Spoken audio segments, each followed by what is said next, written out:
Bienvenue sur Tempo Foot Anglais, le nouveau podcast francophone qui parle de la Première Ligue. Débrief de la 20e journée de championnat. Amorim viré après le nul de Man U à Ellen Road. City et Liverpool encore accrochés et le sursaut d'orgueil de Wolverhampton. Avec nous pour ce débrief, c'était déjà lui derrière le compte Ryan Cherky Number One Fan. Mais désormais, il s'apprête à ouvrir la page Tijani Reinders Fanboy sur Facebook. Tu vois, je prépare des conneries et je sais même pas les dire dans l'ordre. Valentin Vallée, journaliste indépendant, passé par Eurosport et ici Savoie. Salut Valentin. Ouais, salut Antoine, salut à tous. Bah oui, en fait, je change. À chaque fois qu'il y a un bon joueur qui fait un bon match, tu vois, bah je crée un compte fan. Et puis, ça m'en fait 365 toute l'année et voilà, moi je suis content. Ah ben, on va voir la collection de maillots qui va avec, hein. On veut voir ça, hein. Ah, ça coûte un peu plus cher que de créer un compte sur Facebook, quoi. Donc, les finances ne suivent pas, on va dire. Je comprends que tu veuilles pas suivre tous tes petits phénomènes de mode, là. Avec nous également, il a passé l'année 2025 à côtoyer des grands champions, Mathieu Van Der Poel, Luke Littler, Finn Russell, tout ça pour se taper un insipide Leeds Manchester United pour démarrer l'année 2026. Hugo Barthélemy, journaliste indépendant, passé par l'essentiel, est avec nous. Salut Hugo. Salut, et vous voyez ce que je suis prêt à faire pour parler de Première Ligue toutes les semaines. Je regarde des Leeds Manchester, voilà. C'est ce genre de choses que je fais. Ben ouais, et je pensais que mon son était mort, vous voyez, là c'est les petits coulisses du podcast, je pensais que le son était mort, mais non, tout va bien, je vous entends toujours bien. Donc merci Hugo de t'infliger... Ah ouais, fausse alerte, merci Hugo de t'infliger ce genre de match dont on va parler en premier, parce que évidemment c'est la grande actu de la semaine, ce Leeds Manchester United qui avait en tout cas une affiche plutôt alléchante, parce que c'est une rivalité entre les deux clubs. Et finalement, un but partout, ça s'est animé après l'heure de jeu. Bon, on aurait aimé que ça s'anime avant, et surtout on a un scénario encore un peu plus fou que celui-ci. Mais donc, un but partout, le but en solitaire d'abord d'Aronson, suivi de l'égalisation de Matheus Cunha pour Manchester United. Le tout suivi donc du renvoi de Ruben Amorim. Vous aurez, comme avec Enzo Maresca, puisque c'est la valse des entraîneurs, vous aurez droit à un hors-série à retrouver dès 18h ce lundi sur toutes les plateformes, pour parler de Ruben Amorim et surtout de la situation à Manchester United.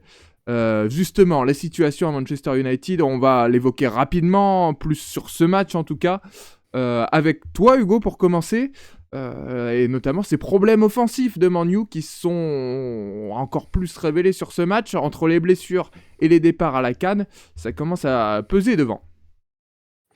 Ouais, tu l'as dit, c'était un match qui s'est débloqué à la 60e. Et avant ça a été extrêmement poussif, dans les deux sens, mais on s'attendait quand même plus à voir Man U produire du jeu. Ça n'a pas été le cas, franchement, ils ont été plutôt insipides et assez inoffensifs. Leeds n'a jamais vraiment été en difficulté dans ce match. Et du coup, c'est même permis d'ouvrir le score. Et comme tu dis, on sait qu'il y a des absences, mais quand on voit les noms sur la feuille de match, on se dit que ça. Les noms et les montants qui ont été déboursés pour ces noms, on se dit que ça devrait marcher, mais voilà, Sesko n'est toujours pas très convaincant, il a toujours pas marqué.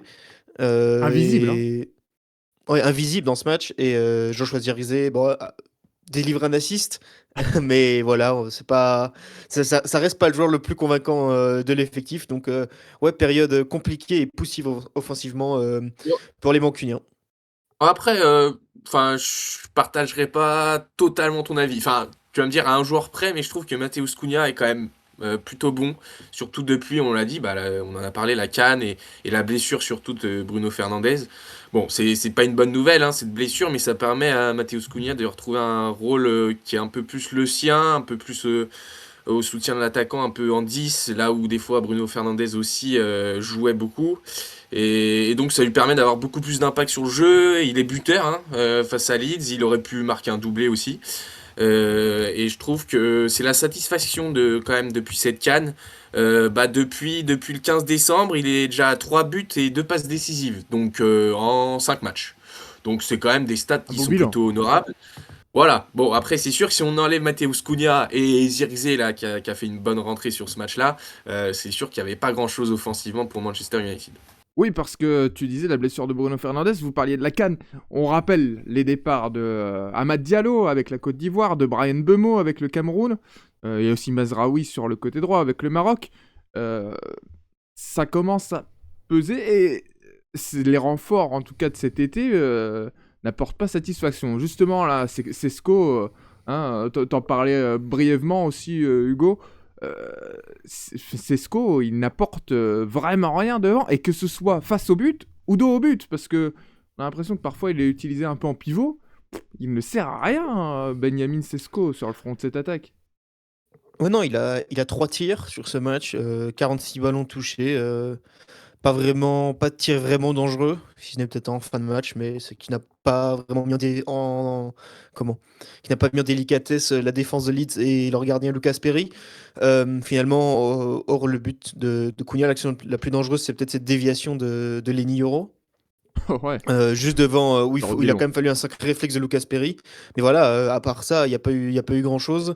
Et comme tu dis, bah oui, enfin, les joueurs comme Bemo, comme Amad Diallo brillent par leur absence parce qu'on voit bien que sans eux, c'est vraiment compliqué. Je me souviens qu'avant le départ des joueurs à la CAN, on disait que Manu n'était pas forcément beau à avoir joué, mais comptablement, ils étaient toujours dans la course. Ils étaient même bien placés. Ils étaient cinquième à l'époque, il me semble. Et là, bah, depuis, on sent que c'est très poussif.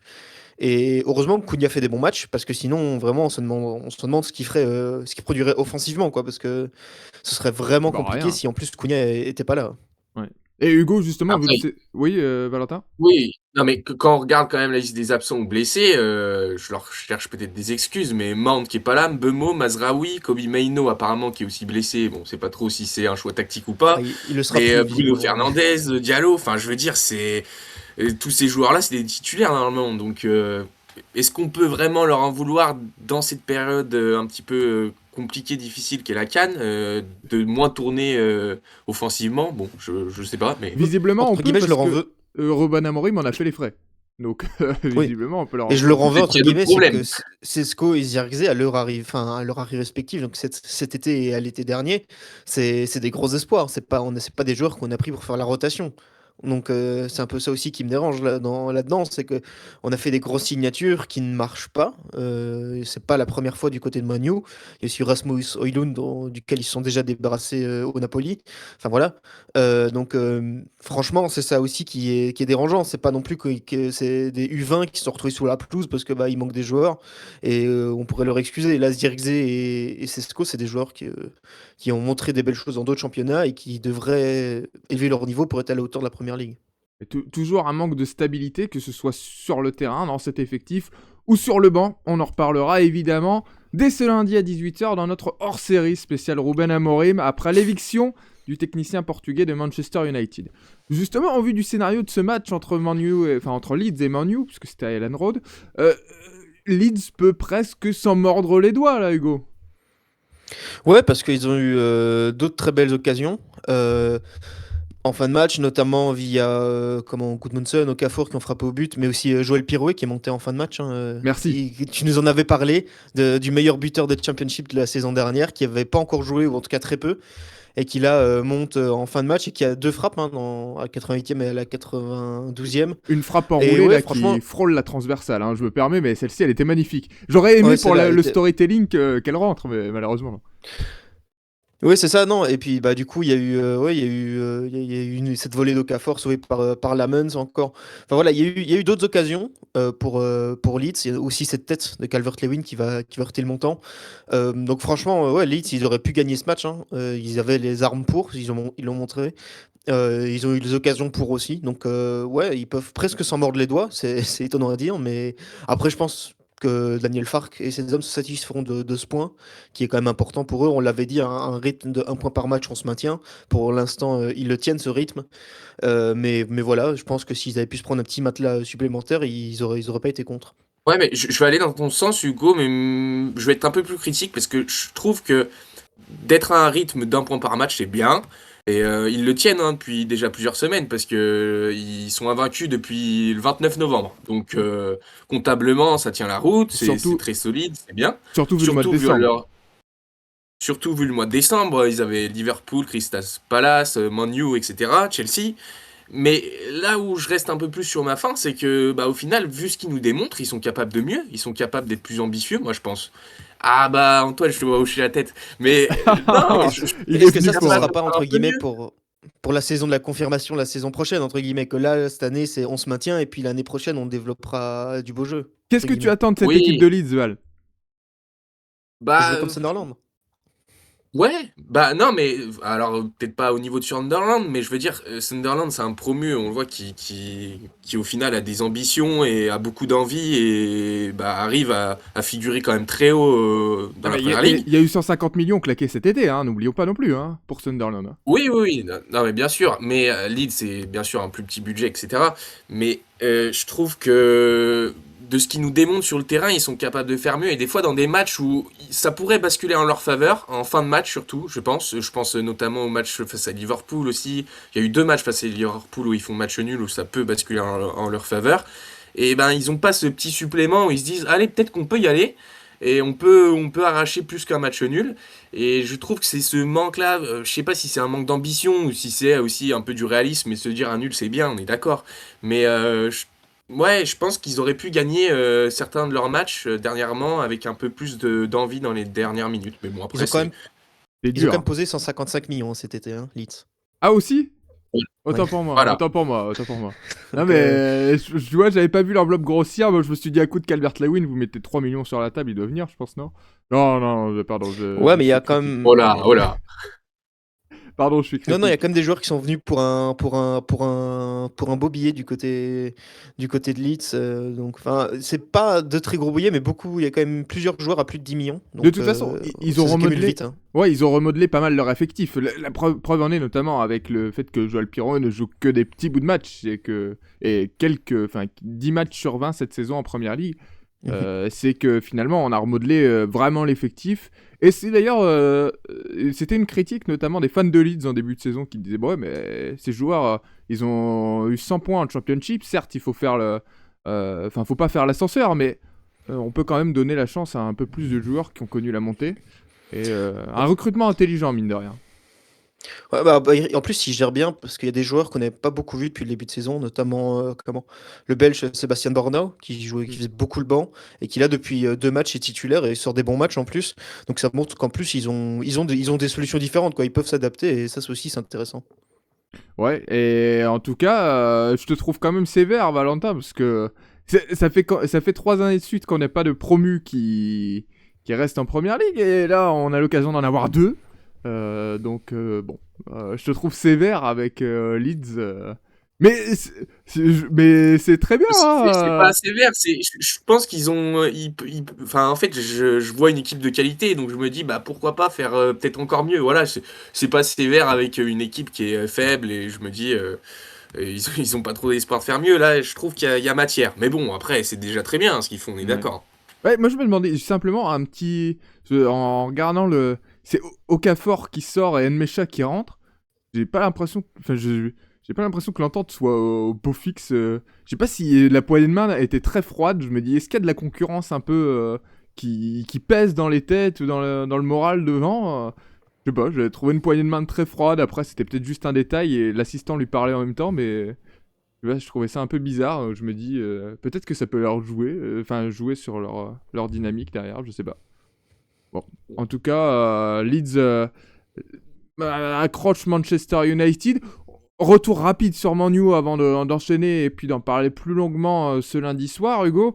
Il était temps de changer de cap quand même là, après ces 14 mois de Ruben Amorim.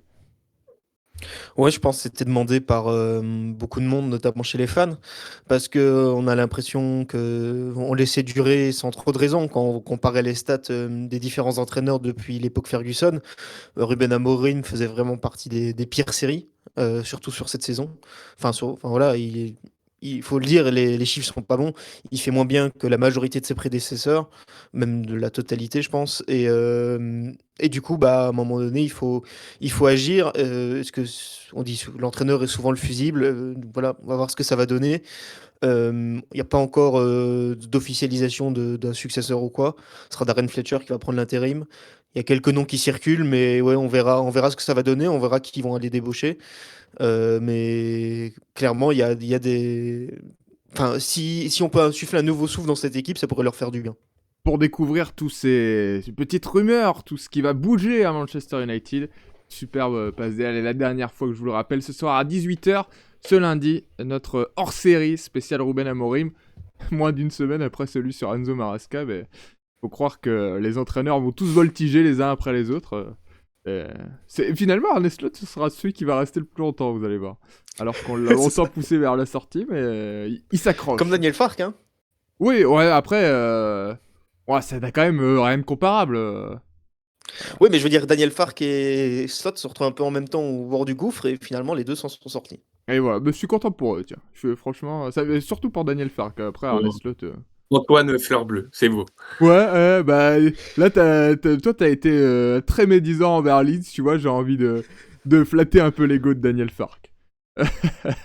Bon, une équipe dont on ne doit peut-être pas flatter l'ego, on va enchaîner comme ça. C'est Manchester City qui a encore été accroché un partout sur sa pelouse contre Chelsea.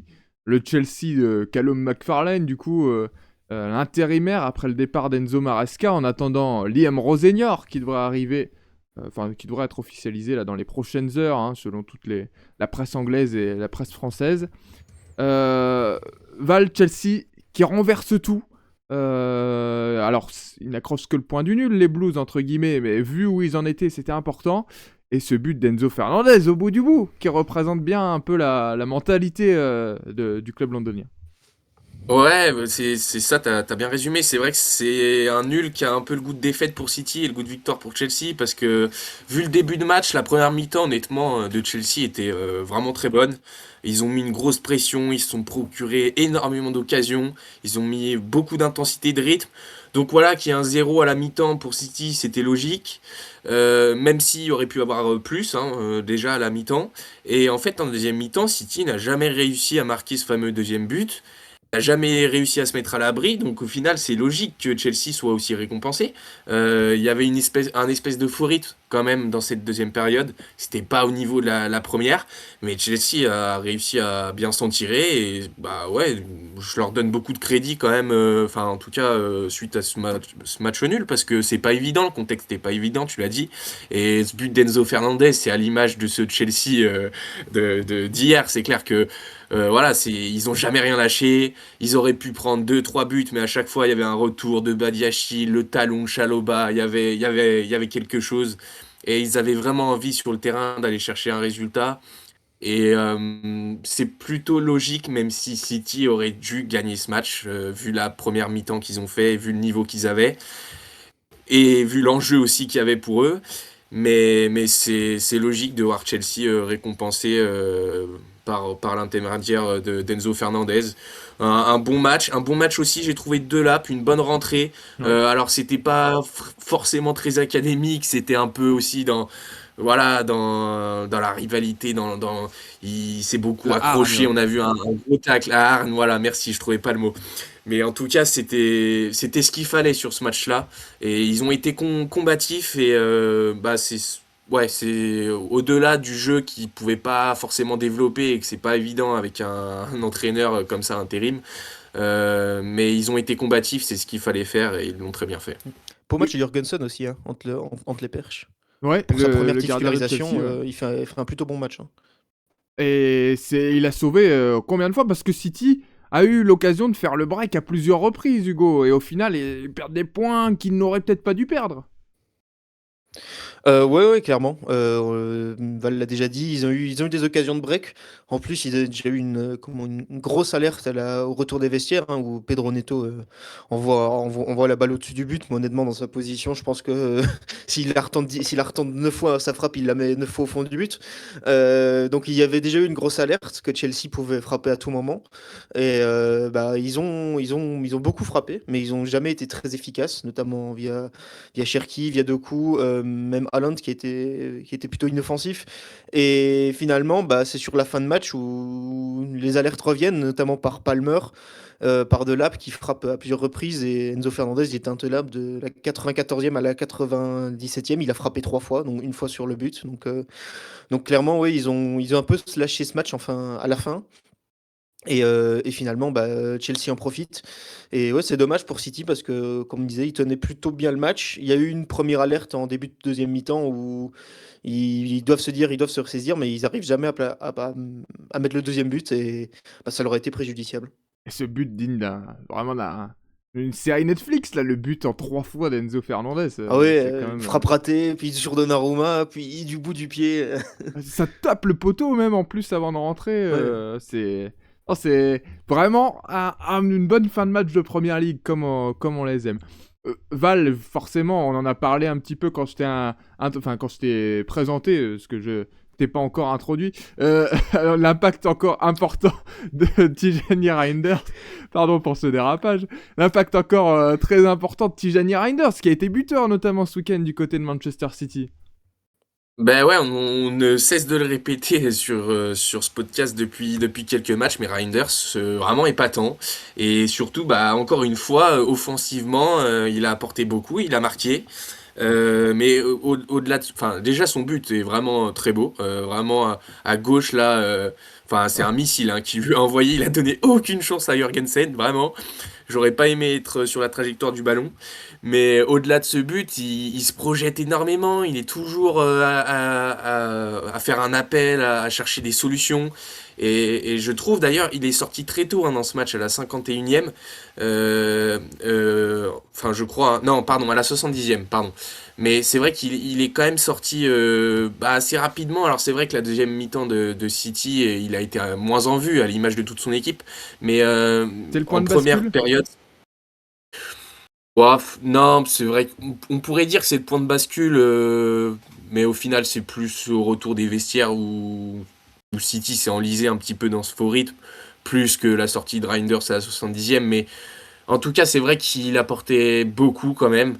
On va pas réécrire l'histoire, mais c'est plutôt son apport offensif qui m'épate jour après jour. Et puis surtout avec le retour de Rodri, qu'on a vu Rodri très bon, qui a joué tout le match et qui a été vraiment... C'était le point d'interrogation quand même de savoir si Rodri était capable physiquement d'encaisser un gros match, un match plein face à Chelsea. Bah, il a été un des meilleurs joueurs de City, pardon. Donc franchement, ça c'est un gros point positif. Et Reinders à côté, quand vous avez un Rodri qui assure un petit peu les récupérations et les replis défensifs, Reinders peut se projeter vers l'avant, il est Ça encore a bien marché. plus dangereux. Ouais. Ouais, plus dangereux. Donc franchement, c'est une grosse satisfaction, je pense, pour City, c'est Reinders dans ce match. Et ça fait depuis quelques matchs qu'il le prouve. Et à mon avis, il va pas... Enfin, en tout cas, il risque de continuer sur sa lancée jusqu'à la fin de saison. Attention sur le secteur défensif aussi du côté de Manchester City parce que Josko Gvardiol est sorti sur blessure. Nathan Ake n'était pas là, il était inapte, lui aussi est touché. C'est Kusanov qui est rentré en jeu, l'ancien Lensois. Et du côté du secteur offensif aussi, alors attention, il n'y a pas vraiment d'alerte, on va pas dire attention, mais ça fait 3 matchs qu'Erling Haaland ne marque pas en Première Ligue. Alors ça paraît dérisoire, mais c'est sa plus grosse série de matchs marqués cette saison, Hugo. Ouais, après, voilà, comme tu dis, on va pas tout de suite tirer la sonnette d'alarme. Il est encore à 0,77 buts par 90 minutes hors penalty. Donc franchement, voilà, C'est énorme. ça reste énorme. Mais c'est vrai que ça fait 3 matchs qui trouvent pas le chemin des filets, qui tirent pas beaucoup non plus. Hein. Là, contre Chelsea, c'était son match où il a le plus tiré avec 5 tirs. Mais contre Sunderland et contre Nottingham Forest, il avait seulement tiré 2 fois à chaque fois. Et il touche aussi très peu de ballons. Hein. Chaque fois, c'était 20 ballons au moins. Donc, ouais, il perd un peu en impact. Est-ce qu'aussi entre guillemets, c'était une sorte de renouveau d'Erling Haaland en ce début de saison, après une saison dernière assez compliquée. Est-ce que les équipes se sont réadaptées aussi à son style de jeu, totalement défensivement? On sait que quand on lui met un défenseur sur le dos qui en plus, voilà, le provoque un peu, ça peut parfois le sortir de son match. Mais Ben Godfrey voilà, s'en est-ce que souvient. voilà. Ouais, voilà. Mais voilà, mais est-ce que les équipes se sont si adaptées au jeu d'Erling Haaland, c'est savoir, ou est-ce que juste lui il traverse une passe un peu plus compliquée. Il a aussi enchaîné beaucoup de matchs, hein. Il joue aussi, si on compte les matchs avec City, avec la Norvège, il a déjà beaucoup joué cette saison, beaucoup marqué mais beaucoup joué. Donc ouais, à voir comment va se passer la suite.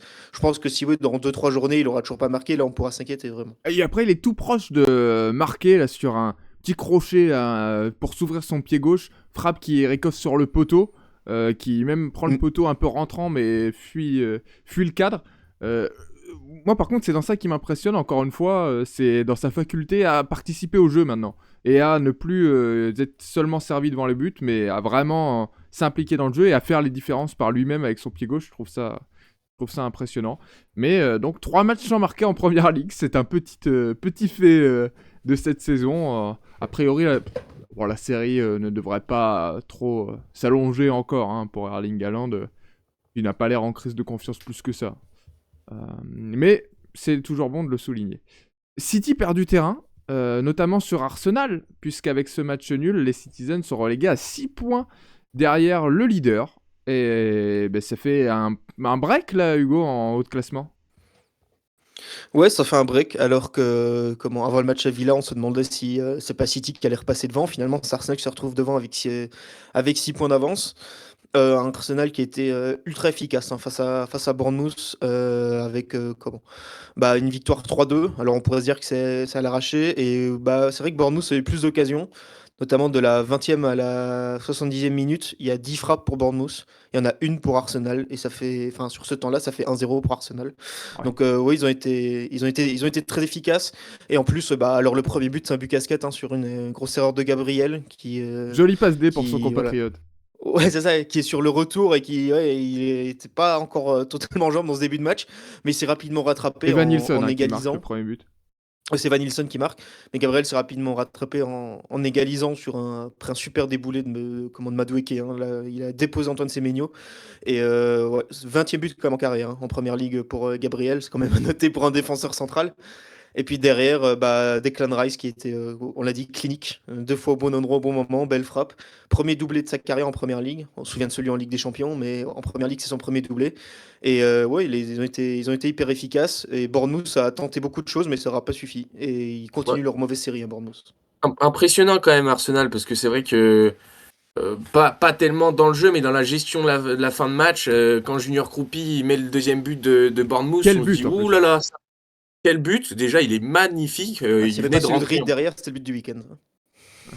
Ouais, malheureusement pour Junior Kroupi, bon, il y a peut-être un début de l'année, mais en tout cas, Arsenal a su quand même cadenasser la fin de match, alors que les Cherries emballaient enfin déjà ils ont fait exploser le stade avec ce deuxième but, et moi je les voyais bien aller mettre le troisième et égaliser. En tout cas, c'était un scénario qui était quand même envisageable, et Arsenal a su bien fermer le jeu, être confisquer le ballon. Et impressionnant quand même la gestion de fin de match, parce que mentalement c'était pas si évident que ça, et c'est une belle victoire quand même dans la gestion. Derrière ce but de Kroupi, ils ont plus que ce qui est arrivé à la 76e, ils ont frappé que 2 fois au but hein, Bournemouth. Donc ça montre bien qu'Arsenal derrière a vraiment cadenassé le match et a repris le contrôle.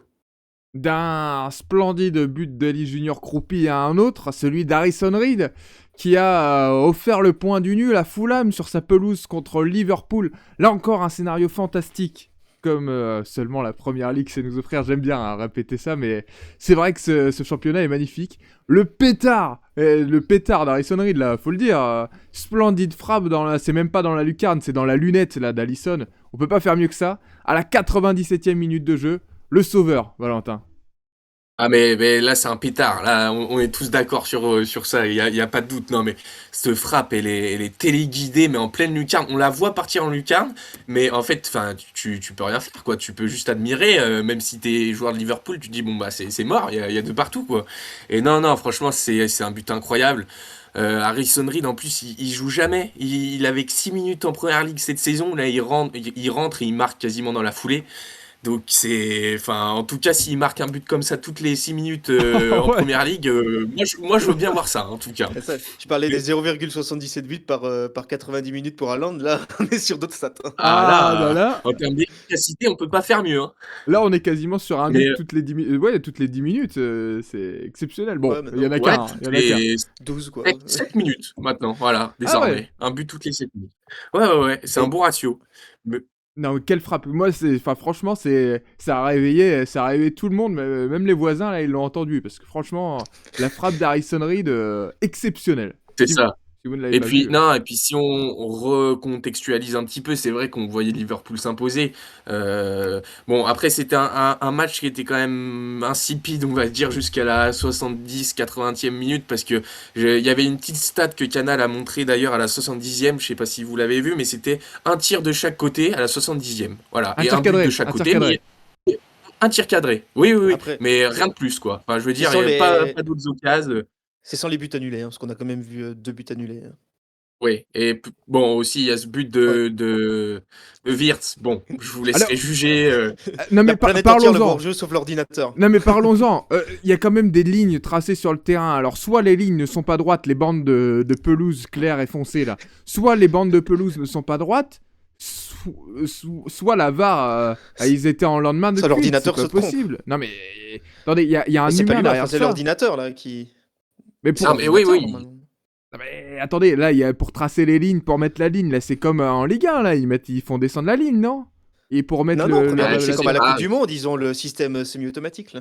Ah ouais, là, enfin, on l'a tous vu, je veux dire, l'arrêt sur image, en tout cas, si c'est l'arrêt sur image qui fait foi, au niveau de l'arrêt sur image, il y a hors-jeu. Il n'y a même pas de doute. Il y a De Wirtz qui a un demi-pied dans la bande de pelouse plus claire. Et le défenseur qui a pas du tout de partie de son corps dans cette Ouais. partie-là. Ou alors le jardinier était mal réveillé quand il a fait C'est la ça. pelouse, mais. Enfin là, non mais là c'est... Lendemain du Franchement... nouvel an, hop, avec la tondeuse, c'est un peu. Voilà. Mais non mais je ne comprends même pas. Alors on n'en a pas encore entendu parler. J'ai pas vu particulièrement de réclamation. Après je pense que le but d'Harrison Reed a un peu tout assez. Mais... bah, ça me Oui. semble quand Non, même il n'y un a pas eu de peu communiqué étrange, des hein. arbitres non plus. Enfin, il n'y a pas eu de communiqué de la fédération anglaise sur. Enfin voilà, on sait que parfois quand il y a des mauvaises décisions, le corps arbitral entre guillemets s'excuse. Mais là, il n'y a pas eu de communication. À voir si ce système informatisé va être recalibré. Enfin voilà, ou s'ils vont vérifier les calibrations, notamment à Craven Cottage. On sait que dans chaque stade, en tout cas, je ne sais pas en Angleterre, mais en tout cas pour le championnat belge, donc chaque stade est équipé de une dizaine d'iPhones tout autour du stade pour filmer et capter les hors-jeux. Donc je sais pas comment ça se passe en Angleterre, mais voilà, à voir si c'était calibré correctement.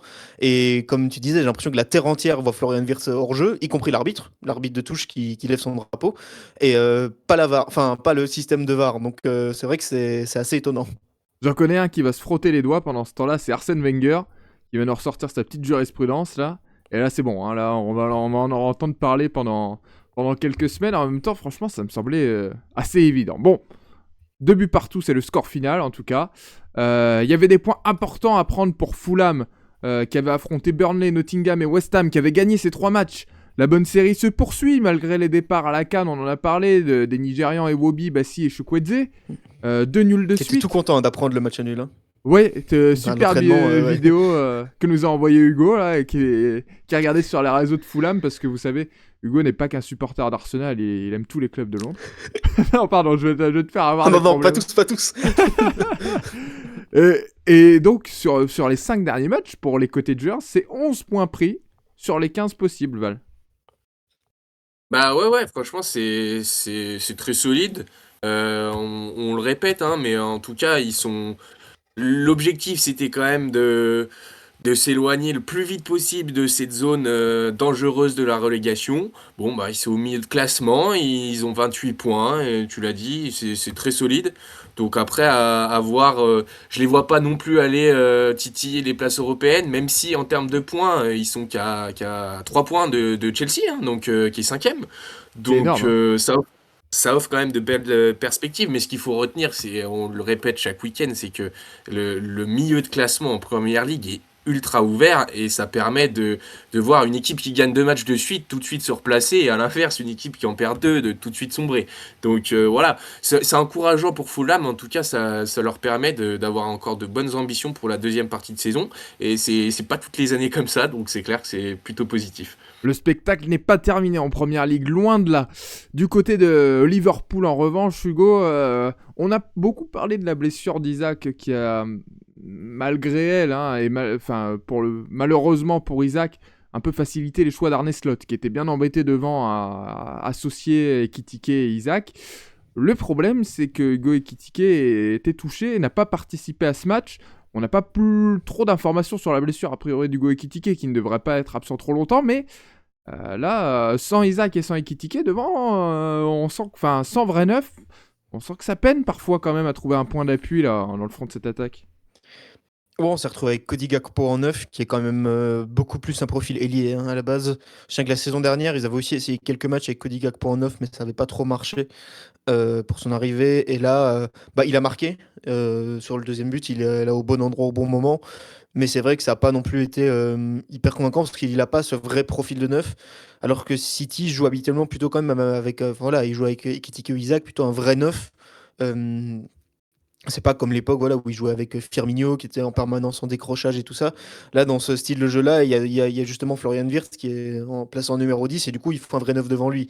Et du coup, ouais, ça a été un match plutôt compliqué offensivement, même si voilà, ils mettent deux buts, mais on l'a dit, enfin, voilà, il y a le départ de Wirtz, est-il hors jeu ou non, je pense qu'on saura jamais vraiment.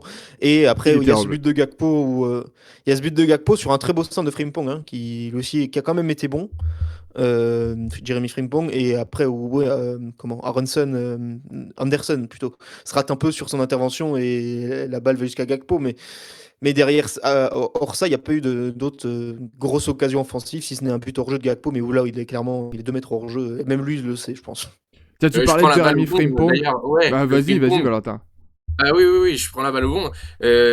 Qui, je trouve, fait un bon début de saison. Il a été blessé hein, quand même durant la première partie de saison.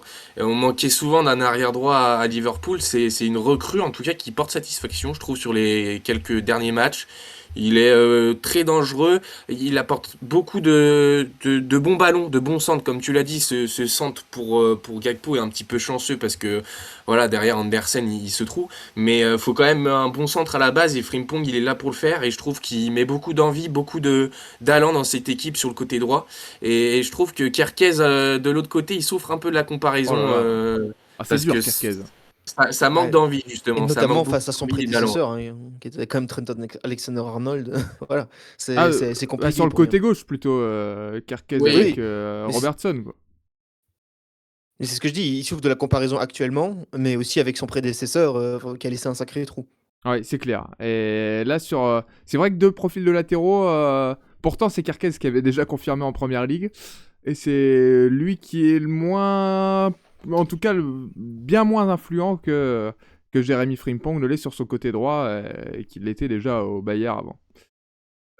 Messieurs, partons au nord de Birmingham désormais pour approcher de la fin de ce débrief avec Wolverhampton, la lanterne rouge Wolverhampton, qui avait 3 points en 19 journées, qui n'avait pas gagné pour le moment, eh bien qui s'est imposé avec la manière au Molineux Stadium, 3-0 face à West Ham, première victoire donc, et surtout 4 points en 2 journées pour les Wolves. Une victoire qui s'est construite en plus en première période, que demander de plus. Un succès presque tranquille. C'était inespéré de voir ces 3 buts en première période et cette victoire, Hugo. Ouais, c'était paraissait inespéré si on regardait le début de saison. Après, ils avaient réussi à arracher le nul face à Man U. Donc c'était déjà un premier indice de leur état de forme depuis le Nouvel An, là, depuis qu'ils sont revenus. Et sur cette première période, au total, il y a 6 frappes, il y en a 5 pour Wolverhampton. Ça montre bien que c'est eux qui, enfin voilà, ils dominaient ce match. C'est pas non plus une victoire galvaudée où West Ham serait fait complètement voler. C'est clairement eux qui ont pris le match en main. Et du coup, ils l'ont fait parfaitement.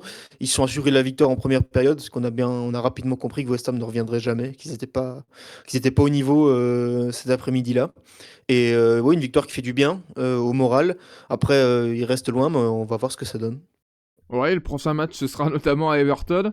Avec ce qui s'est passé ce week-end, on en parlera juste après. Ça peut donner des idées aux Wolves. Tiens, ces Wolves, l'équipe a consacré un papier le matin du match en disant que c'était peut-être l'une des pires équipes de l'histoire de la Première Ligue, ce qui est vrai, hein, comptablement, depuis 1992. C'est Damien Degord hein, qui était parti à Birmingham nous raconter un petit peu la situation à Wolverhampton, mais forcément, cette victoire, qui plus est avec la manière, redonne peut-être un tout petit espoir, un infime espoir que Wolverhampton se sauve. Qu'est-ce que t'en penses, Valentin? c'est un espoir un peu fou, mais il est toujours là. Je dirais que non, c'est quand même un peu trop compliqué pour Wolverhampton, surtout faudrait 4 équipes qui soient vraiment faibles pour qu'ils puissent se maintenir. Et la quatrième, c'est Nottingham Forest. Et il me semble quand même un cran au-dessus. Et un peu trop solide pour malheureusement pour les Wolverhampton. Après, bon, on sait jamais. Je pense que ça peut remettre une pièce dans la machine. Comptablement, ils sont invaincus en 2026, donc peut-être que ça va leur donner des idées. Là où je reste plus mesuré, c'est quelle est finalement la vraie valeur de succès face à West Ham. Est-ce que c'est Wolverhampton qui a sorti un match fabuleux et il y a réellement des choses qui ont changé et donc qui peuvent espérer un bouleversement, mais ça serait un des retournements de situation les plus fous de Première Ligue si on voyait Wolverhampton se maintenir. Ouais. Donc voilà, je veux dire, je pense qu'ils vont pas malheureusement pour eux se frotter à des équipes aussi faibles tous les week-ends que West Ham l'était ce dimanche. Et donc, comptablement, ils n'arriveront pas à revenir. Mais en tout cas, si ça peut leur donner un petit sursaut d'orgueil et voilà, leur faire un petit peu. Un bon moqueur. Ouais, de baume au cœur, je sais pas, mais si ça peut les motiver un petit peu, voilà, alors à se trouver des objectifs en cette fin de saison et aller de l'avant, en tout cas, ça peut que être bénéfique et positif. Hugo, on disait justement que Nottingham Forest plongeait un peu vers le bas de classement, mais West Ham, en revanche, s'y enlise aussi, avec cette lourde défaite à Wolverhampton. Ouais, et en plus, comme on l'a dit, dans le contenu, ça a vraiment pas été bon pour West Ham, en l'absence de Lucas Paqueta et aussi notamment de leurs joueurs partis à la CAN comme Et la El Malik Diouf, Diouf et Wan-Bissaka, Aaron Wan-Bissaka. Donc ça a été un match très compliqué. Franchement, même Jarrod Bowen, qui d'habitude surnage un peu dans cette équipe, a fait un mauvais match. Et puis, ce qui est quand même étonnant, c'est qu'on voit des noms plutôt confirmés en première ligue, comme des Callum Wilson, des Walker Peters, qui vraiment sont mauvais cette saison, il faut le dire. Ils sont pas bons, ils sont pas au niveau. Ouais, mais Et c'est pas des ouais, du joueurs qui coup, étaient habitués au premier plan, quand même, au rôle de premier plan. Ni Wilson sur ses dernières saisons, ni Walker Peters. ouais, c'est vrai, mais on pourrait se dire qu'il faut bien passer un palier à un moment et ils y arrivent pas. On va voir si visiblement West Ham va bouger sur ce mercato. Après, c'est pas non plus des noms qui font rêver, hein, mais Une il faut première être honnête. recrue, là. Voilà. Ouais, c'est ça, de l'attaquant de Gil Vicente, j'ai oublié son prénom. Gil Pablo. Vicente au Portugal. Pablo de Jesus. Pablo, voilà. Ouais, voilà. Donc, on va voir ce que ça va donner, mais le championnat portugais, on a vu ce que ça donnait à l'écart entre le championnat portugais et la première ligue, notamment avec Victor Gyökeres. Donc, donc voilà, c'est compliqué parce qu'en plus, bah, du coup, forcément, quand on voit la situation, c'est dur d'attirer des joueurs cet hiver, des joueurs de premier plan. Et ouais, on a l'impression que West Ham fonce tout droit vers la relégation, alors que bah, j'ai pas souvenir enfin voilà, West Ham qui descend, ça doit faire très longtemps. C'est quand même une équipe qui avait réussi à se maintenir, notamment dans ce nouveau stade, dans ce stade olympique, voilà, qui avait réussi à construire un projet en première ligue, qui avait fait des belles saisons, qui avait gagné la Conference League quand même, avec l'époque où il y avait notamment Declan Rice dans l'équipe. Et là, ouais, les voir retomber si rapidement vers vers le bas de tableau, c'est compliqué.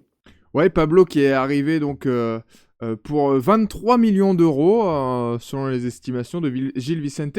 Et West Ham qui vient d'envoyer au Portugal, au Sporting cette fois, Luis Guilherme, l'attaquant pour une quinzaine de millions d'euros. Luis Guilherme qui n'a presque pas joué cette saison, ou en tout cas voilà, qui s'est contenté de petits bouts de match, qui va donc partir au Portugal. C'est un transfert conclu, messieurs. Voilà pour ce qu'il en est de la 20e journée. On va peut-être aussi reparler d'autres résultats brièvement, avec Brighton qui est allé s'imposer 4-2 à Everton grâce à un triplé d'Igor Thiago. On parlait des joueurs lusophones. Eh bien lui, il cartonne, Igor Thiago, le Brésilien. 14 buts en 20 matchs de Première Ligue. Et cette stat, dont on sait un petit peu, qu'on a trouvé étonnante, Igor Thiago cadre 7 de ses 10 tirs.